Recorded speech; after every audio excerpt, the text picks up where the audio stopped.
Hey friends, if you wish to fix Windows 11 shutdown problem, then please watch this video. I will guide you through the resolutions. Now, the main culprit behind this is fast startup. So here's what you can do. Search for, or rather press the Windows key and the R key together to open the run window and type power cfg.cpl and hit enter. This will open the power connections window, the power options window. Click on choose what the power buttons do, and then click on change settings that are currently unavailable, and there's something which says turn on fast startup. Uncheck it, click on save changes. This will solve the issue in 90 to 95% cases, but if not, then you can update the device drivers. So right click on the start button and select settings from the menu.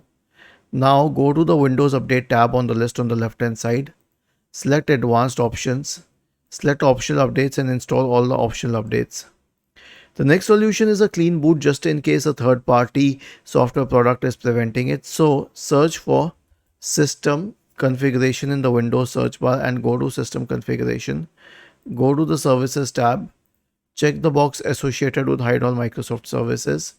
If any of the services checked, click on disable all, apply, OK, and then restart your computer. And lastly, a system restore.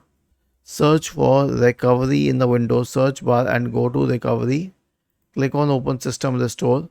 If a system restore point is not created, then you will have to configure and turn it on and create a new system restore point. Okay. And if a system restore point was created, you could have proceeded with it immediately. So I'll tell you how that is done as well. It's not very difficult.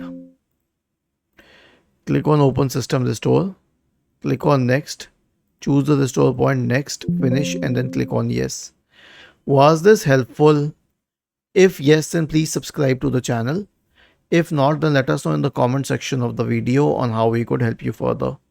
Thank you for watching this video and have a nice day.